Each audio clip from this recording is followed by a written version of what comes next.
welcome to the very first episode of a Mental Wealth Podcast with myself, Jerry McGuinness, where I'll just be discussing,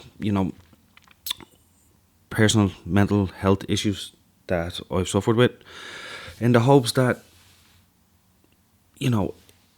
myself opening up and the way the mental health crisis is in Ireland at the moment, more and more people are opening up, okay, and it's fantastic to see. But from a health system point of view, it's a fucking shambles. And before people disagree, and I'm sure a lot out there will disagree, there'll be probably a lot out there that will agree that I've been through the mental health system. I know that not much has changed. Lack of access to therapies, the right therapies, is basically so hard for people either being first diagnosed, going through it for the first time, or people who have been through, the revolving doors, I like to call it, of the mental health system, and are basically hit a brick wall and realise that there's nothing much out there more that they can do in regards to finding the right help, speaking to the right people, and we'll discuss medication a little bit later on. So I don't know how long this is going to be. I'm just going to talk for a little bit, and then obviously depending on how many people actually, listen to this first podcast and maybe recommend it and share it, it will be dependent on whether I do a second episode or not. So if you like it, feel free to share and subscribe. I will add this to my YouTube channel. It will be Elite Irish Sports for now. If I do get, if it does become a popular thing in any way, or even if it helps one person or 10 people, I will start up my own YouTube channel in regards to mental wealth. So that's what I'm going to call the podcast, Mental Wealth. And there's a reason for that, okay? But we'll get into that a little bit later on. So, the reason for doing the podcast, again, I'm hoping that at least one person out there can hear and can at least relate and realise that they're not alone, that I've basically been through it all when it comes to the mental health system, medications, therapies. I've been through it all the last 10-12 years. So I know there's different sort of mental illnesses out there, and I can only speak from what I've suffered with and from what I've seen going through the health system. So a bit about myself. I think it was a good, maybe about between 8 to 10 years ago, when I was hit with my first bout of depression. And it was basically, I think I was kind of masking it for a long time. I think it was kind of just bubbling up since the age of being a young lad, being a nipper. I think that it was kind of all bubbling up, There was early signs I didn't take much notice of because I was a kid, when you're a kid you can kind of brush these things off, okay? But it kind of just catch up on you, okay? And I think it's just being aware both of our own sort of triggers, what, equates to a reasonable emotional response, and how we react to day-to-day situations and our life around us and the environment that we're raised in, to looking at your kids and hopefully starting to learn and recognise some signs. Okay. So I started about 10 years ago. And I'm lying. I'm actually lying. It started about 15 years ago, and I was working in one of the most, the most popular toy shops in Ireland, and there was a lot of shit going on work at the time. I was getting caught in the crossfires of people bickering and managers not getting along with staff, and I was just caught in the middle, and it was just stressing the fucking life out of me. So I remember one day I got involved in something that I shouldn't really be involved in, and it just pissed me off, and I just said, I just can't deal with this anymore. It just all came to a boiling point. So I was feeling pretty shit, and I was dreading work, and I was feeling a bit down, So I went to the doctor, and I said, listen, I need a bit of time off work. I said, it's really getting me down. I'm stressed because of it, and the missus who was expecting at the time, I just didn't want to be in bad form around herself, because I wanted to be there for her, because it was a challenging time for her. She was very young when she was pregnant, so I wanted to be there for her. And the doctor said, okay, so I'll tell you what I'm going to do for you. I'm going to give you 2 weeks off work. And I'm going to give you these tablets, these antidepressants, which will help pick your mood up. I was like, fine, fuck it, sure. Growing up as a kid, you're not well, you take tablets. The first thing you do, you go to the doctor, you get medication. You go to the dentists, depending on how severe the checkup was, you might get meds, painkillers, and so forth, right? So I thought nothing of it. It's just a pill, you pop, boom, took the pills, went home, took the pills. I noticed after a day or two I was getting severe fucking headaches, and I was getting some weird sensations and fucked up nightmares, and I was like, oh, hang on, I'm not taking these fucking things. I'll be grand, sure, I'm still young, I don't need to be on this shit. So anyways, I took a while off work, and it helped. And I went back, and I only lasted there, I wouldn't even say, would I say a year? Probably a year. And worked with some very nice people, some cool, some funny people. But anyways, I ended up leaving, and I got a job then in a different place. And that was fine. It was a stressful environment, it was stressful. It was like packing boxes onto pallets, packing the pallets away, shrink wrapping them, all that type of manual shit. And I'm not a manual person. I don't fucking like it, Some people like that sort of shit, but yeah, no, I don't. I've no time for it. So anyway, I was working there for a good while. The missus had the kid. Well, life was fucking great, although he's my stepson, she had the kid, and we were basically, we were a proper family. So life was good, decent job, decent wage, settled down, nice relationship, had everything I wanted. And then I think just over time, I wasn't noticing, and things started to kind of bubble up again. And I remember looking around for reasons to feel why I was feeling the way I was, and I couldn't think of what it was. So I just kept blaming one thing after another, whether it was work and, more importantly, relationships. And it fucked up me relationship. It had my head going, it's hard to explain unless you felt it, you just don't know what's going to happen in the air, and you're looking to assess everything when there may not have been one particular thing. Okay, it could be a combination of things over time. So anyway, I said to myself, like, fuck it, it started playing in my mind. It's like my mind was telling me, oh, it's your relationship, you're not happy in that and all. And so we broke up, and that's when shit really hit the fucking fan. I think it's like my mind was torn between not wanting to be with her and missing at the same time. I just missed her so much, and I didn't know what was one minute I wanted a woman, or I didn't. And that went on for a very long fucking time. We're talking about years here. And luckily that through all the shit, she kind of stood by me. And over those years, I went to therapy and so forth to try to get it fixed. I went to St. Brendan's Mental Hospital to meet with a doctor there, because things just got so bad with anxiety and depression. The mood wouldn't lift, and the anxiety was just fucking awful. So I went, and they put me back onto the medication that my GP was after to prescribe me years before. I was like, already tried this, and they were like, yeah, well, that was only the minimum doses, you start off here, and then we see how your mood is, and we can increase it and so forth. So I was like, okay, if once it helps, I didn't give a fuck what I was taking once it helped. So I went home, started on it was 5 milligrams at the time, and then over the next couple of weeks or months and so forth, I was still going through some fucked up shit. The medication was upped over time. Okay, now just a little bit about the medications. Just be aware, if you're going on them for the first time, or you're switching between meds, or if you're upping your dosage of medication, know that it can take anywhere from 6 to 8 weeks before you start feeling the full effect. Okay, so just if you're with it and you're going through it right now, just bear with it a bit longer, and just give it a full potential to see, okay? Because I'll be honest with you, I wouldn't be here without the medication, okay? Well, anyways, that's another point, so I'll go back to that shortly. So yeah, over time, it was going bad. Now, when it comes to anxiety and depression, okay, a lot of people just think that, oh, you're just down, you're just sad, right? They don't see all the other shit that's with it. They don't see the aches and pains internally.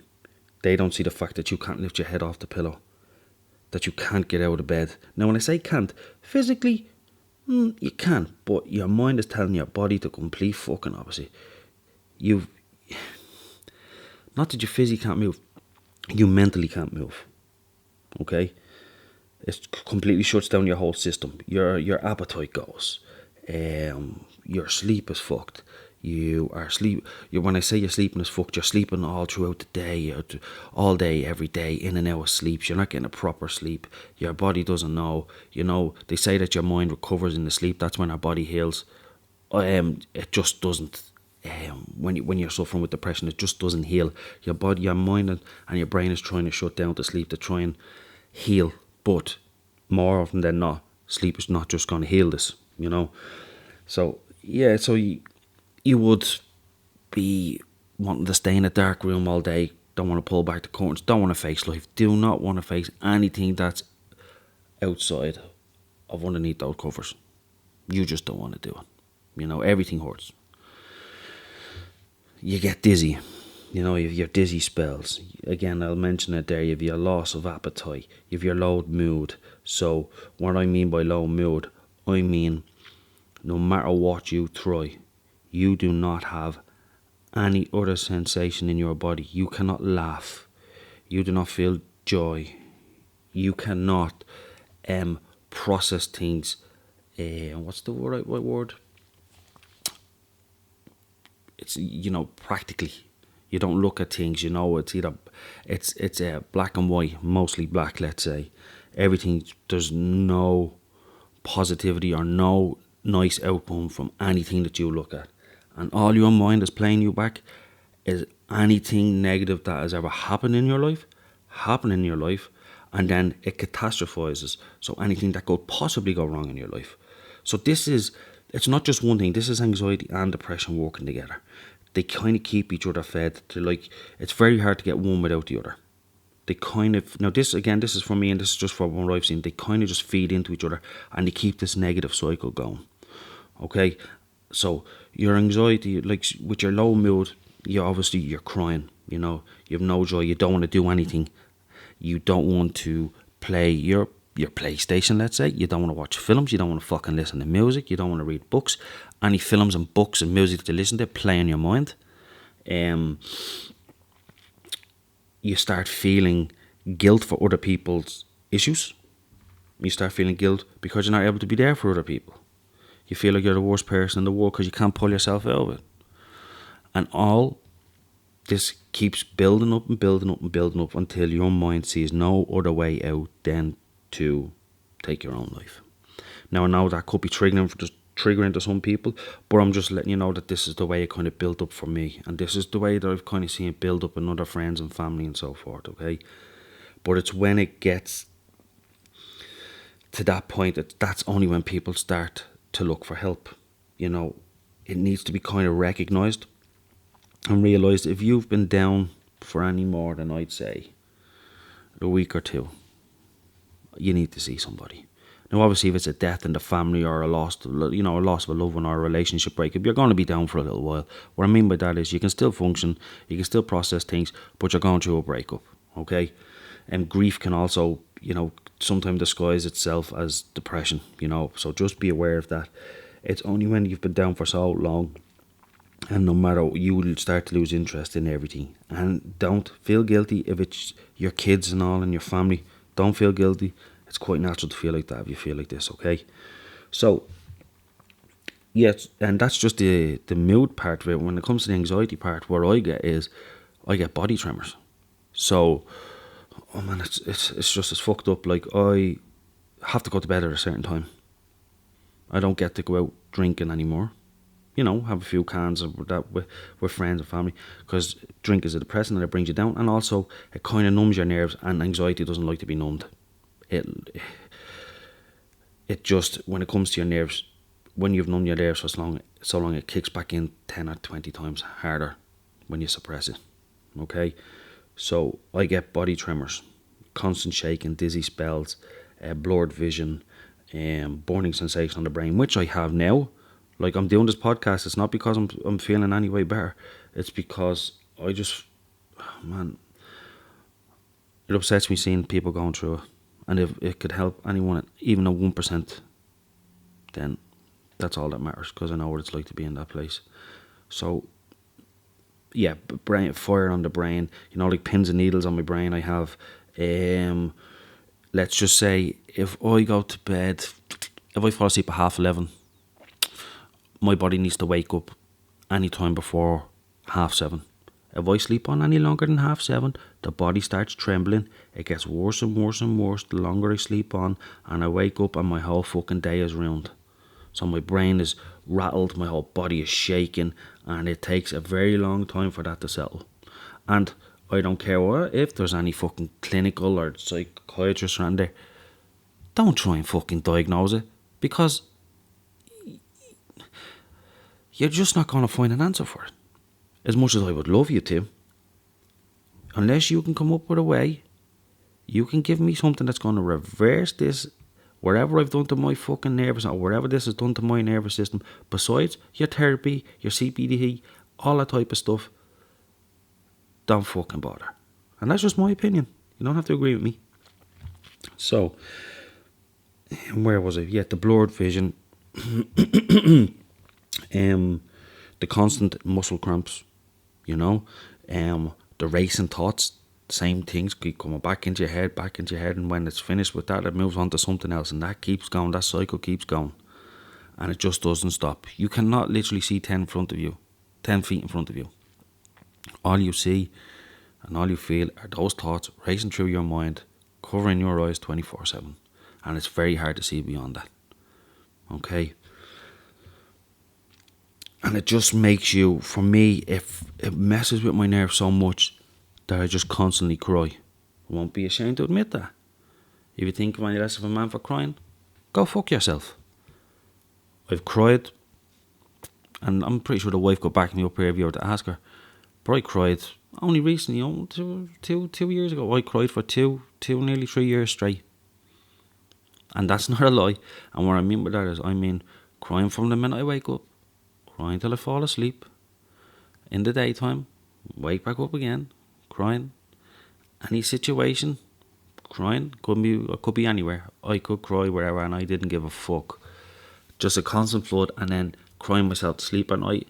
Same thing, over and over and over, and it wears your body down to nothing. It wears you down to nothing.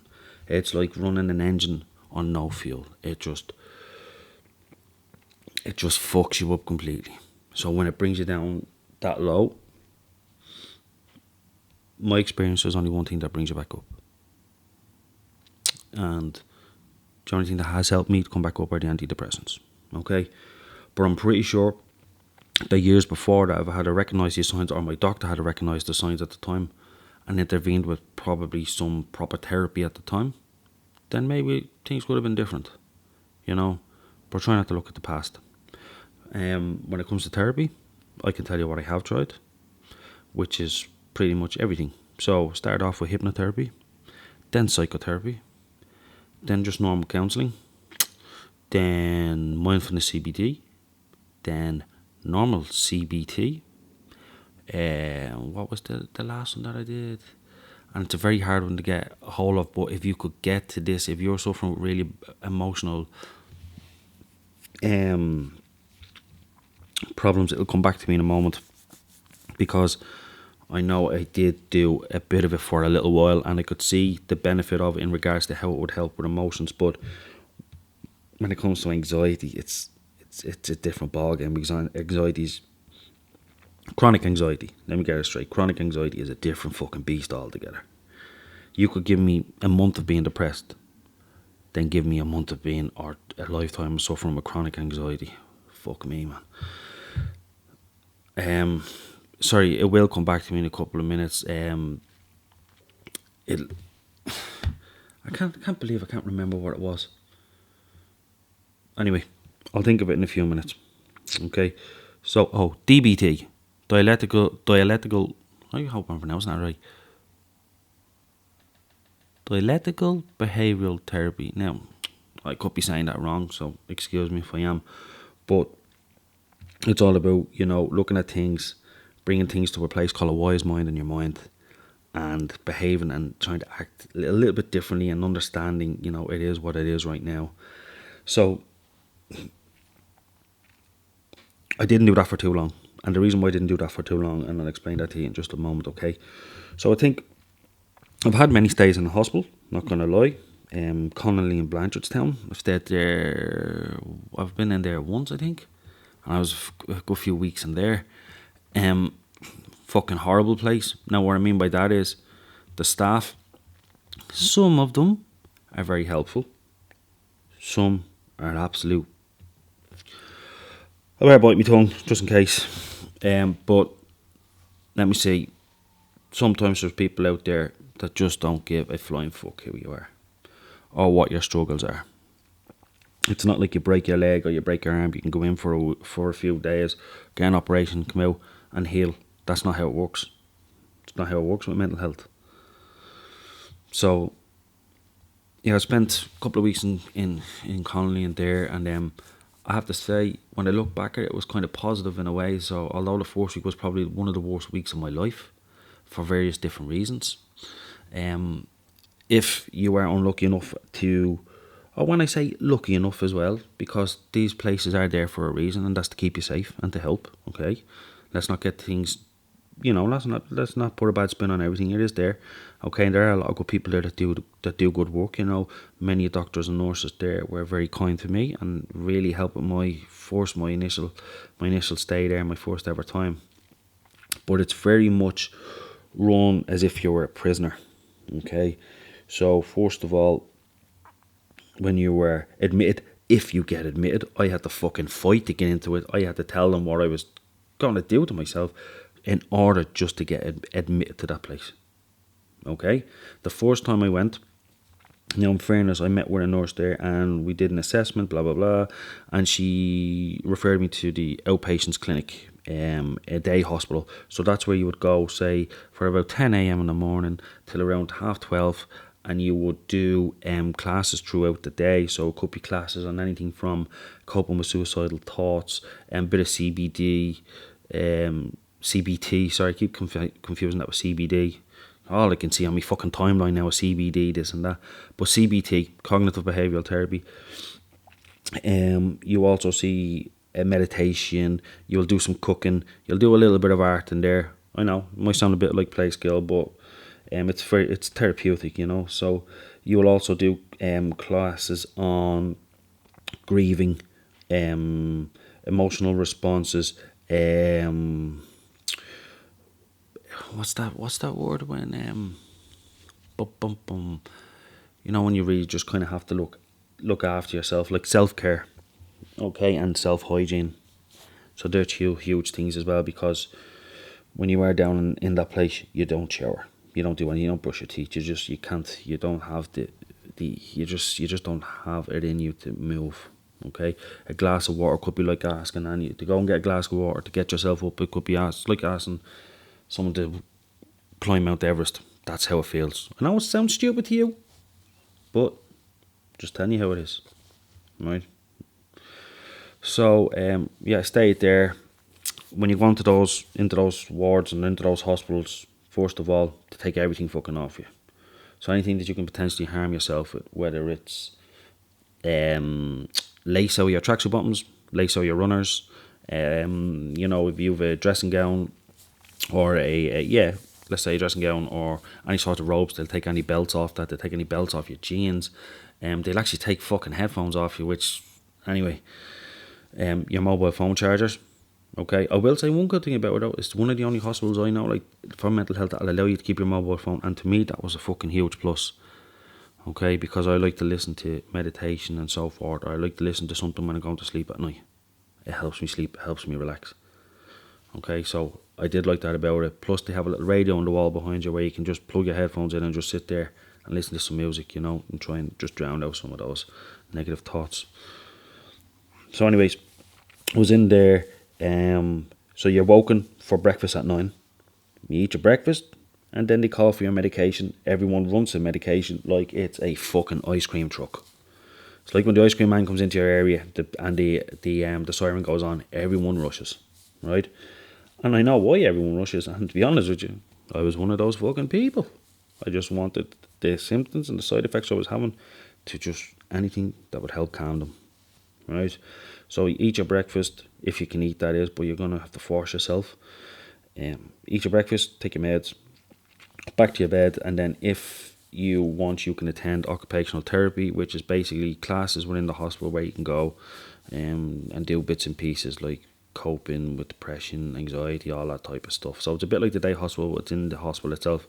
I'll be honest, I think I went to one when I was there because I just didn't have the head for it. And I know they say, oh, well, you have to kind of force yourself. No, man, I was so burnt out, I just needed rest away from the outside world. That's what I needed. I just wanted it. And all I did was I lay in my bed for about 2 weeks when I was in there. And in that time, they increased my medication and it helped. Now, again, as I said to you before, my initial stay there, prior to that, I was in a day hospital where they had originally switched up my meds and so forth, which helped.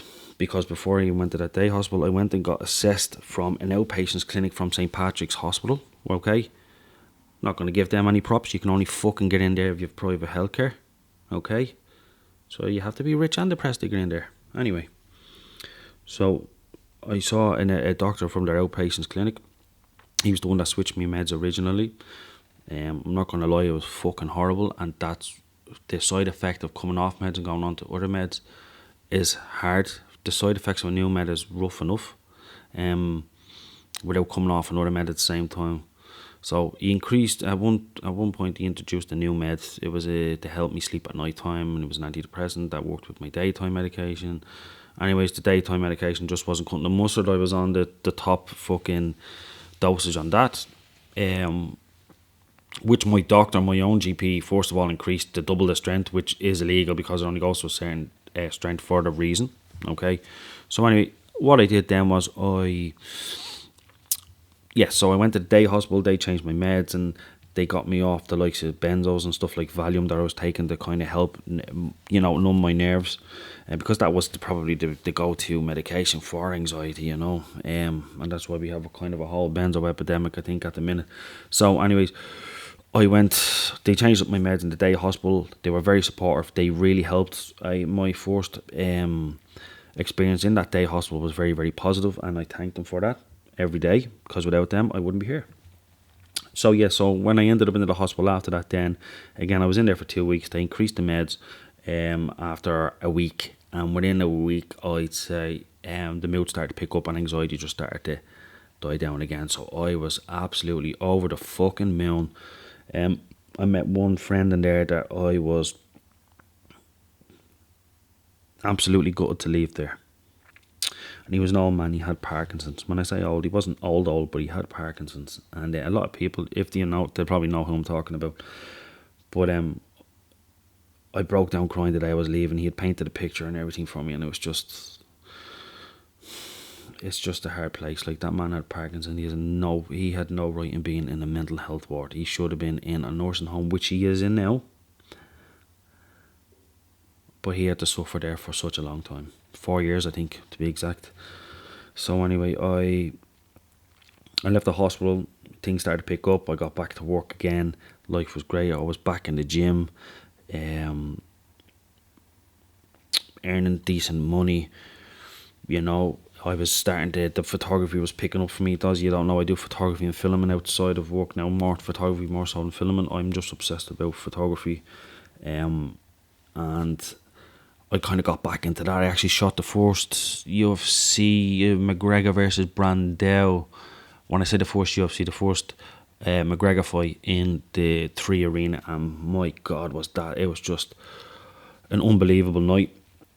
And at the time I was working out with a guy called Ray Smith. Ray, if you're listening, Ray is a fucking super personal trainer. I lost a lot of weight with him. I got a lot fitter, and I learned a lot from him, to which now, if you see me now, I'm gone back up to being a fat fuck again, but I'll tell you why. But anyways, I trained with Ray, so thanks, Ray. Big up. If you don't, look him up on Facebook there. Ray Smith is his name, and I believe that he still has a place down in Santry, but if you look it up on Facebook, you should be able to find it, okay? So yeah, there's a little plug for you, Ray. Don't say I don't do anything for you. So, no, Ray is top bloke. Yeah, so things were going good. Things were going very, very good. You know, and I went on holiday of a lifetime to Florida, went to Orlando. Absolute fucking dream. It was brilliant. So life was good. And then I came back from Orlando. Don't know what happened to me. I went on a night out the day I came back. Well, the day after I came back, I went to a friend's party. And after that, boom, mood dropped again. I went through the whole fucking process again. And I ended up back in... where did I end up? I ended up going back towards the day hospital. And things didn't pick up for me. Let's just say. And now, I may have my timeline just a little bit out of sync here because it's so hard to remember. Sometimes I find it very hard to remember things. But it was actually after the second time that I went to the day hospital and things didn't improve, that's when I ended up in Connolly. Apologies. So things weren't picking up when I went back to the day hospital for help, because it did help the first time. So things got so bad that I did end up in Connolly that time. And let me tell you, that was one of the worst experiences in my life, because for me to land in there, I swear, man, my mind was telling me stuff that wasn't even true, making up scenarios that didn't even happen. It was absolutely fucked up. So I came out of that hospital, and everything was back on track, as I was saying, and work was going good. So I got engaged to I'm not going to be afraid to say the love of my life, and still with her to this day. And without her, and her single-handedly, I wouldn't be here. And she knows that. And have you seen the shit we went through with me going through this shit, you would know that without her, I wouldn't be here. And obviously without my family and without my stepson and all, I wouldn't be here. But she was just, she was a light in the darkness, and always has been. So yeah, things were going good again. We got engaged. We went to visit a hotel that we were going to stay in the night of the wedding. And I don't really drink that much, so we started drinking about 4 in the day. We just went down, just for a night over. I went in drinking about 4 in the day. Watched the Leinster match. After that, then there was a bit of I think there was a bit of football on the telly then. And then before I knew it, it was 1 in the morning, and I was watching the UFC fight. I think Paddy Houlihan was main carding at the time. This isn't the Dublin one. This was before that. He wasn't main carding, but he was fighting on it. Shout out to Paddy Houlihan there. Runs a really good podcast. Seems like a genuine bloke. Never really met the guy, but his fight was on, and I could just remember watching a tad bit of his fight. That's all I remember. Next day, the missus told me that they had to stop refusing me drink at 5 in the morning. That's not like me. Went back to my hotel room, took my tablets, made things 10 times worse. From there, I crashed. Couldn't pick myself back up. I was back to square one again. So after that, then I think I ended up in the hospital, and and they increased my meds and stuff like that, and I bounced back. Got back to where I needed to be. Getting married within 2 weeks of coming out of the hospital. I underestimated how overwhelming it would be, let's say, and pretty much fucked up the whole day. Nearly ruined the whole wedding day. I think I ended up in the toilets crying the whole time. Everything just got so overwhelmed, and I felt like I was back in that spot. And I thought that was it then. But I made it through the night. We both did. We had a nice end to the night. And over the next 2 days then, I got back home and I recovered, and everything was going good. So months and months went by, and I finished up in one of the previous jobs I was working in. And let me tell you, I'm going to put this in a nice way, and I'm not going to name names of companies and all, but they don't want to know you when you have a mental health problem. Some of these companies, they find a way to manage you out the door. They won't admit it, and I have no way of proving it, but I know, because I seen the shift in how they treated me once they found out. Okay, let's just leave it at that. So anyways, I ended up finishing up in that company, got a job in a new company. Things were going good. I was getting up at like 6 in the morning, going to the gym. I was working as a recruitment consultant, well, an inside sales in a recruitment consultancy firm, and things were going well. Things were flying. I was back on track, eating healthy, losing weight, working out harder than I ever been before. And it was good. The work was tough though. I'm not made for this whole 80 to 100 fucking calls a day anymore. I'm just not made for it. So anyway, I let the green get the better of me. I got a phone call from one of my previous managers and asked me to come work in a new company he was in another telcos company. And I bought into it and I went. And I don't know what happened. When I finished up in that old job on the Friday, on the Sunday, boom, I went back to square one again. It was triggered again and I don't know how. Maybe it was because for some reason my mind didn't like change. I don't know why. It was a positive change. It was more money. I was really looking forward to it. It was right up my alley, the type of thing that I was good at. I just couldn't understand it. And I am still to this day, 3 years later, 3.5 years later, nearly 4, trying to get through the episode that was triggered on that day. I missed out on birthdays. I missed out on special occasions, Christmases. I ruined them. I've missed out on life. I've missed out on the little things that I'm making up for now, by the way. Money was shit. We were barely had a place to live. Well, we always had a place to live, but being dependent and having our own place, it was taking its toll. The wife was working harder, longer, looking after me, looking after the little lad, trying to run a household, and it was killing me seeing her like that, but I just couldn't do anything. And people would say, no, you were too lazy, you could have done something, you could have acted. Trust me, this episode, I couldn't do anything. And usually I'm a pretty strong person. I've been through a lot in my past, which one day I will go into with you, because it could have been the reason why this whole thing was triggered. And just for right now, I just want to leave that be just for now. Not because I'm uncomfortable talking about, I just don't think it's right yet. So, yeah. And over these last 3 years, because I fall under a different catchment, I was, how would you say, discharged from the Finglas mental health services that I was going through for the last few years to a brand new mental health services in Ballymun. So that means new doctors, new nurses, and most importantly, a new fucking hospital, which, and let me tell you, it is like something out of a horror film. And what I mean by that is, this hospital is around the back of an old abandoned psychiatric hospital. It's literally like something out of a horror film. Now, don't get me wrong, there's some lovely staff there, and they try and make it as best they can for you. But unless you are rich and powerful, there ain't no nice facilities, let's say, for you.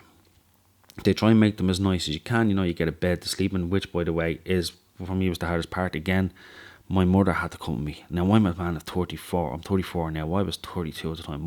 33. My mum had to come with me.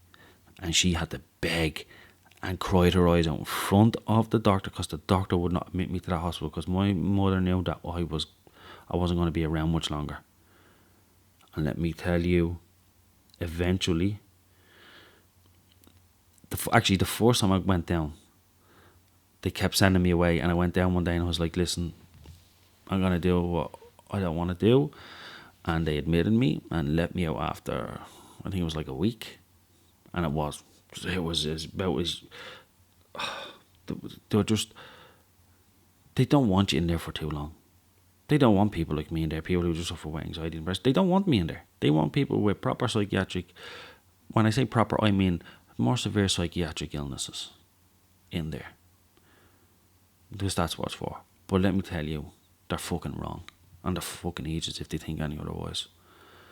So anyways, they discharged me. And what happened? Went straight back to square one. I was in a worse place than I was when I went in. And eventually, I ended up back in there, and that's when my mother had to come with me and beg and plead with that doctor to let me in. Which I'll never forget who she was. Fuck. Anyway, and that wasn't the last time I've had a run in with her either, by the way. So they admitted me in, kept me in for a while. I demanded to be taken off the medications I was on because obviously nothing was happening. So in all the times that I was in and out of the hospital, in and out of the Ballymun services, there's a great team there. But the medications, folks, they took me off. Now I have to take a bit of blame in this because I demanded to be taken off the medication. So I did the right thing. And I'll tell you why I did the right thing. It didn't help at the start. So they had me on all different sorts of... They tried me on antipsychotics, which, let me tell you, you're nearly catatonic on the fucking things. And I know they'll say, oh, well, it's only small doses and it helps as a fucking mood stabiliser. For me, it didn't. For me, it did fuck all from my anxiety. It did fuck all from my mood. All it did was slow me down, slow my thinking down, and slowed life down around me. I mean, it was like watching the world in slow motion. Even trying to look at people and focus on what they're saying, it was just a fucking nightmare. So I was through about 4 or 5 different types of them, on high strengths as well. Until I eventually came around and ended up back on the medication I went on before I went in there. And I think what happened was, because I was off that medication for so long, when I started to take it again, it started to work again, to a certain extent. And since then, I saw a psychologist in the Ballymun team. Very, very nice, helpful lady. If you're out there, I'm not going to mention your name for obvious reasons. Keep it private. Keep it confidential. But she was very helpful. We tried a couple of different things. She bared with me. She questioned me, even though sometimes, and I mean this in the nicest way, I wanted to punch her. But I think we settled on CBT in the end. And I knew a lot about CBT because I had applied it to my life previous. But when you're going through a time like that, it's so hard. So anyway, it was like I completely forget everything that I was taught, or that I taught myself. So I kept on going and kept on going. And when I was on back on the medication, then after a while, after having my GPs and that, I got another medication added in that I was after coming off and so forth. So I'm on 3 different types of medication at the moment. I'm on a daytime antidepressant, a nighttime antidepressant, and I'm on a tablet for my nerves, right?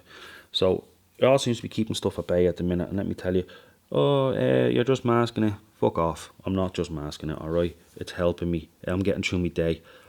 I'm back in fucking work. I'm earning... that's wrong to say. I'm not that I'm earning good money. I'm earning a decent living. And what I mean by that is, I'm getting up in the mornings. I'm going to work. I'm out of the house. I'm out of my own head. I've something else to focus on. Around nice people. Cool people that I get along very well with, that I think a lot of.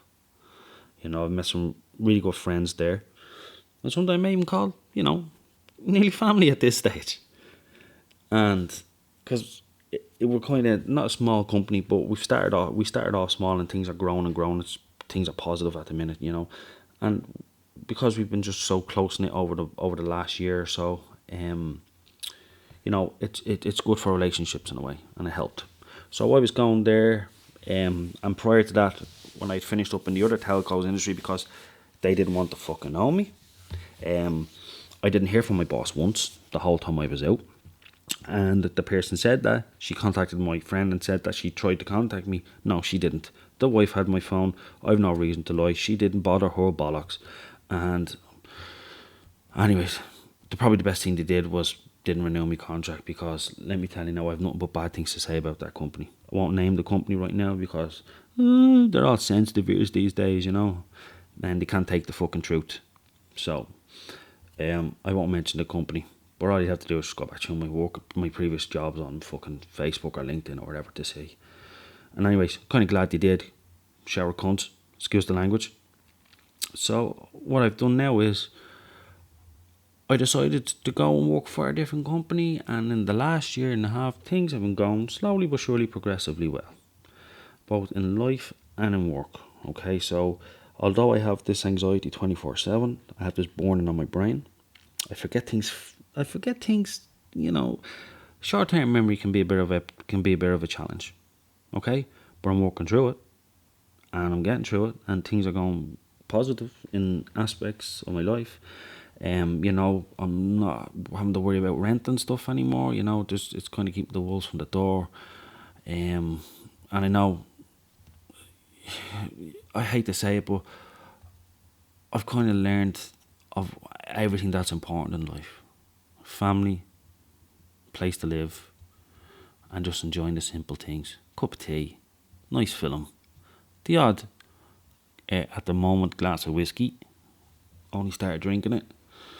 The odd glass of whiskey. Might read the odd book, but I spend and what I love a lot of my time doing is, besides being with obviously the wife and the stepson, photography. Man, photography has been a great fucking distraction for me.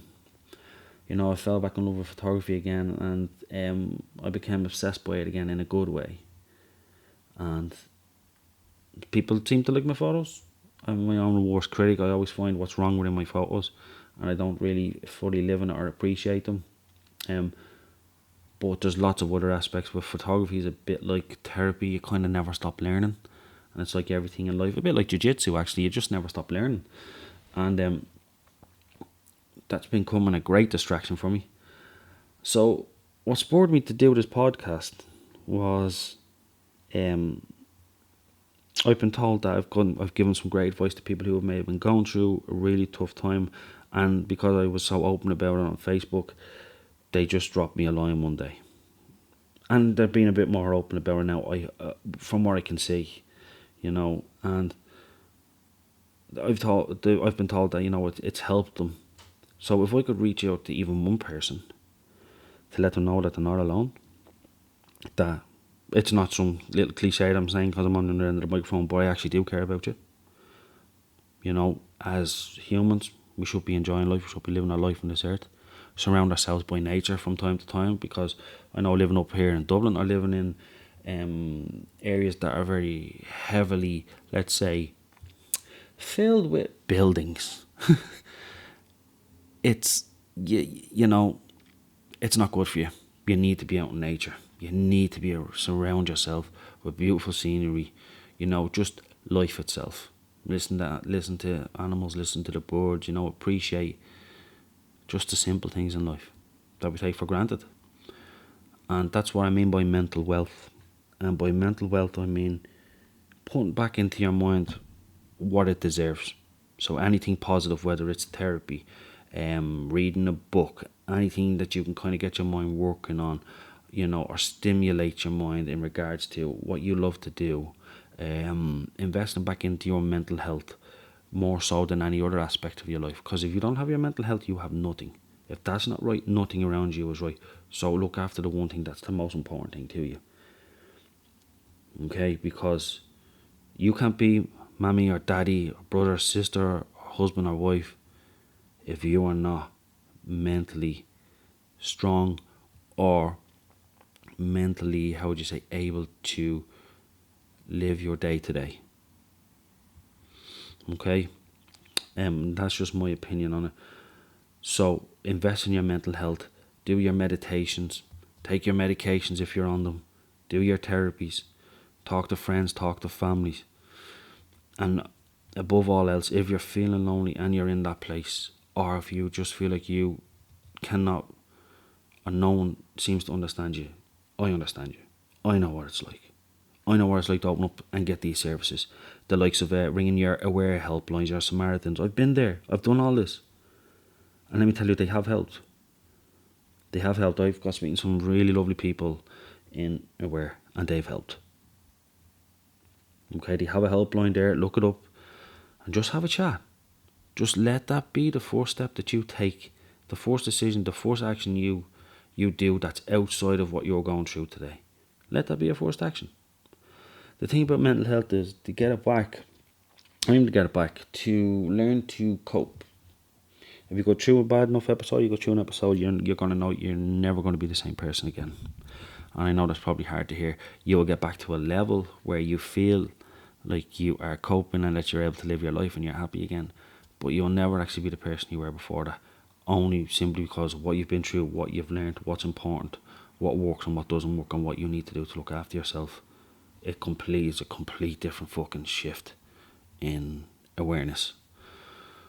So what I would say to you is, if you are struggling, or even if you just need someone to talk to, just look me up on Facebook, Jared McGuinness. I'll fucking talk to you all day. I'll talk to you all day about it.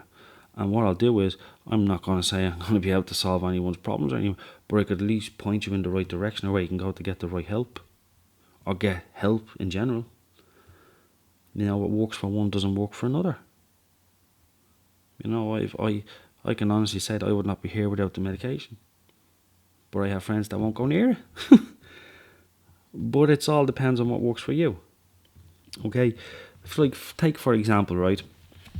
Did you know that nearly 48% of Irish people admit that they should make more time to talk about their mental health? That was due to a new research, I think, back in 2017. Okay, so it was like a study that showed over, I think it was like 1,000 residents. It showed that the country is divided when it comes to open up about mental health. So, like, of 40% of them that were surveyed think that their mental health, about their mental health regularly, but they actually, like, about 40% of them think about their mental health regularly, but only 1 of 5 of them said that it was not something that they are conscious of in their everyday to day life. So you are living your life without being conscious of how healthy it is for your mind, because we're all on autopilot. We're all chasing that money. We're all like a fucking sheep trying to earn ends meet, and we're living on streets. And we're being paid fuck all. We're given the shit jobs. We're being left in I don't want to say run down areas, but all these little fucking yuppity fucking rich fucks that are living in these nice areas that won't have prefabs for helping people that are homeless and addictions and so forth. Go fuck yourselves. Nothing worse that pisses me off and seeing all these fucking ministers and TDs, and they're going on about, we're gonna, like, we're providing the best services out there. No, you're not. It's at the taking that's coming up for like that came up to a present re-election, and there'll be more elections going forward where you're trying to get on the side of the Irish people now by saying, the USC will probably come down, there'll be less taxes. Stop pulling the wool over our eyes.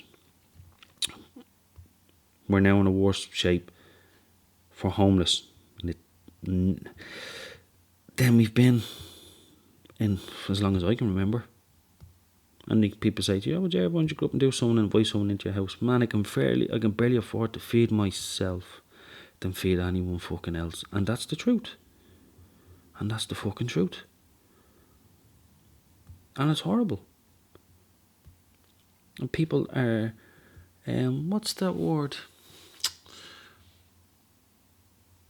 We're all desensitised. We've no feelings towards other people these days. We're looking at all these fucked up videos being shared around WhatsApp, around Facebook. We're growing up, this is the new normal. Where people are getting worse and worse and worse. But once I'm okay, I don't need to look under the bed once I'm okay. I don't need to see that. Once I'm okay, I'm grand. Imagine if we all just said, no, fuck off. We all want to be okay. We all want to look after each other. Let's make people feel wanted. People out there that are so lonely right now, whether it's homelessness or addiction or mental health problems or any sort of problems whatsoever. Imagine what it would be like if we all actually cared for each other. We all helped each other. We all appreciated where we live and respected this is going to sound fucking, like I'm preaching or something, but if you respected the likes of your oceans and your forests and everything like that, how much the world would be a better place. We're coming to times where we're running out of natural resources. We're running out of natural resources because of deforestation. right? And don't even get me started, I swear to God, on these fucking absolute scum of the earth of animal poachers. Man, I'll go off on one and I just won't stop, because they're the root of all evil, if you ask me. Okay, I see it in two ways, right? There's a difference between hunting to survive. So if you're living off the system and you want to survive by hunting and eating the food and so on, okay, fair play to you. That was what we were designed to do. However, if you're hunting these animals for sport, fuck you. I'd love to see the tables turned. Let's set off a load of these fucking poachers into a field, in a field full of lions, or in a field, and not let them know that they're being hunted.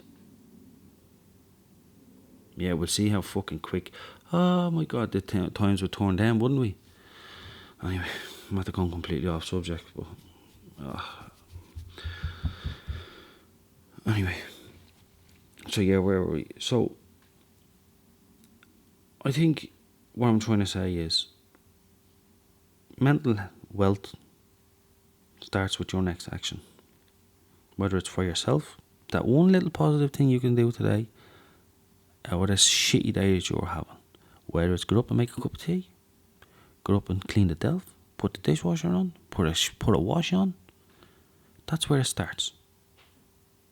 For me, I dreaded leaving the house. I couldn't even leave the fucking bed. So one day, I didn't even think. I got up, put my clothes on, walked out the door, walked around the block, came back in the door.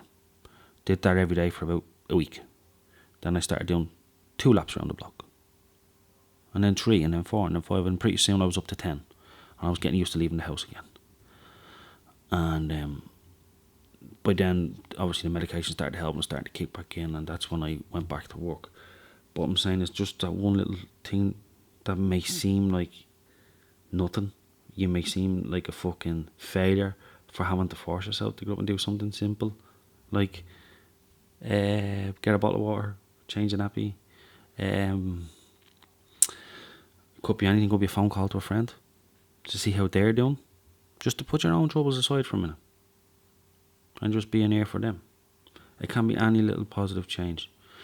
And they say that some of the positive changes that you can do for yourself, okay, is first of all exercise more if you're struggling with your mental health. And it does help, but you have to be in a certain place in order to be able to exercise. But it does help, and I do it every now and again, because it's just I struggle with this sensation in my head. So some days are very, very tough, okay. So but exercising does help. It's the only thing that actually suppresses that feeling for about an hour or two. When I'm bucketing sweat, I can't feel the burning. So eating healthy. So stop what I was doing. Stop binge eating fucking rubbish all the time, and your curries and your takeaways and your ice creams, and just make 1 or 2 little changes to your diet. More fruit, more vegetables. Eat more green vegetables. Now this, I know I'm just going by now, and you'll see this in a lot of textbooks, but it does make a small little change over time, because you might start seeing a little bit of weight loss, and it might start bringing back some self-esteem for you. Plus as well, but the likes of broccoli and stuff like that is good for the brain, okay. Your fishy oils, your oily fish is very good for you as well. So if you look up diets for good mental health, you'll see a lot of that natural kind of nearly paleo in a way sort of diets out there, where it's going back to eating natural plant-based food and so forth. That's good for you. That we grew up, in Stone Age. This going back. This is going back. This is what we lived off, all the natural resources that were available at the time. None of this processed shit in packets. Okay, so that's what they will do when you're going through the likes of the mental health system. Okay, be prepared. 1, it's a long drawn out process. If you go to your GP and they send a referral letter to, say, the outpatients, your local clinic, you could be waiting a month or 2. Okay, just to be seen. That is, and you know right now, a month or 2 is more than a lifetime. You need help right now. Okay, so be aware that number 2, when you get there, it may seem, some doctors and some nurses can be very contradictory in a way, but some are genuinely there to help. So although it might seem like they're trying to fucking fuck with your head, not all of them. There's sometimes they're just trying to get a feeling for who you are, what's going on, why you're feeling like this, and it's going to be tough.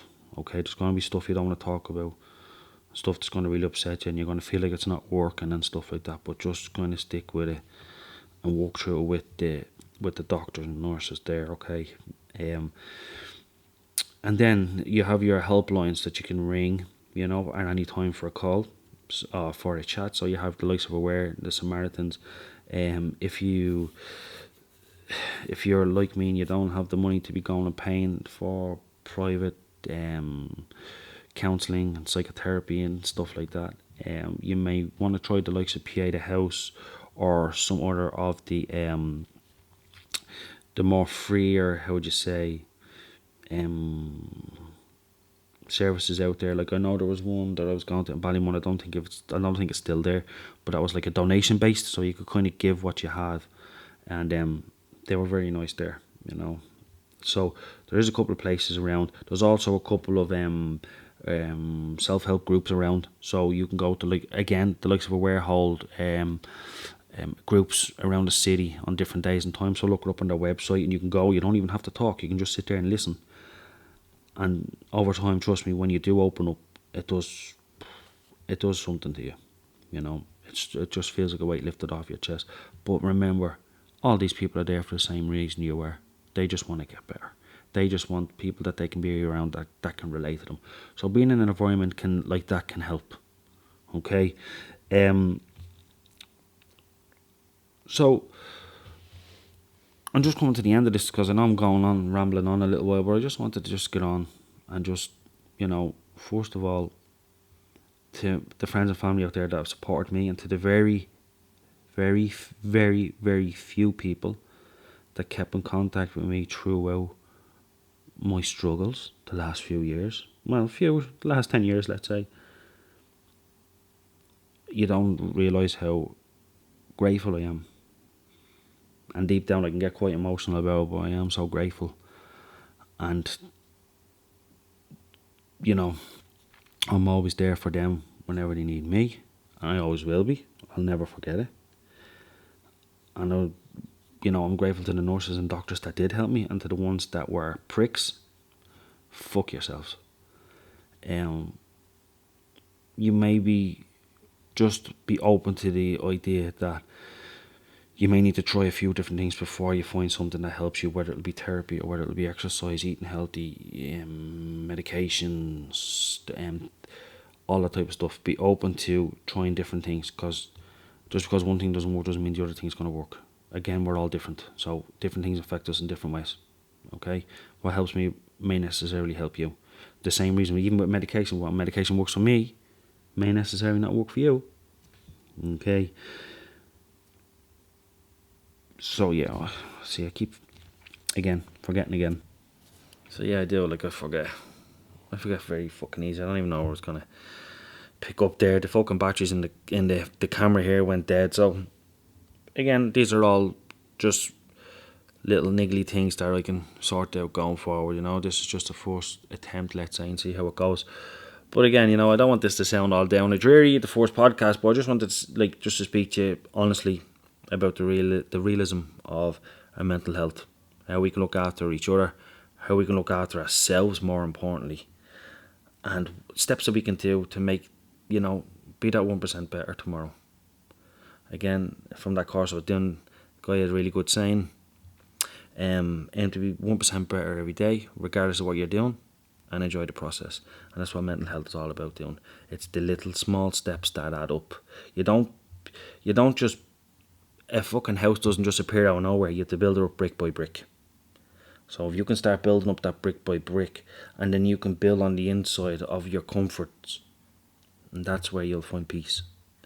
But again, it's not easy, and we may have to go through a lot of things to try in order to get there, and it may take a long time to get there. It may not, but we have to remain patient. If you can, and you find it really hard to relax, or you want to just know a bit more about yourself and really what you're all about, is look up mindfulness meditation, mindfulness based CBT, or even download the Headspace app on your phone. A nice little plug there for Headspace for you, Mr. Buddycombe. So Headspace, has a number of different mindfulness meditations on it. And it's mindfulness, in essence, it's all about you're only here now. Right now. Where you can touch, see, smell, and taste. And where you are right now. That's mindfulness. There is no fucking past. There is no future. All there is now. Where you and do at this present in time, bringing awareness to your body, to your breathing. Your breathing is probably the most reflective thing that proves that you are alive right now. As long as you were breathing, you were alive. And that's what you would focus on, is your breathing. And it brings around, then you can do your body scans, which I know, and I know from doing them, it's quite popular. And friends of mine are using it. And I also would go to say that family use it, and I know one in particular, probably listening to this podcast, and you know who you are, who maybe do it twice a day, and that works wonders for them. And I can see the shift in their attitude of who they are as a person, what matters to them. And when you think about it and you were to sit down and listen to them and put all the bullshit that's going around you in life, chasing money all the time, you know, being sheep on your Facebook all the time, on your Instagram all the time, being fed lies, you know, being fed that the wrong people that are to blame for this country, like blaming people that are on the social welfare. The media spinning that for you to blame them rather than looking at what's really going on. The taxman, the TDs, the ministers, the fucking government, they're the ones that are fucking you over. Not this person that's on the dole claiming a couple of £100 a week. Are you fucking joking me?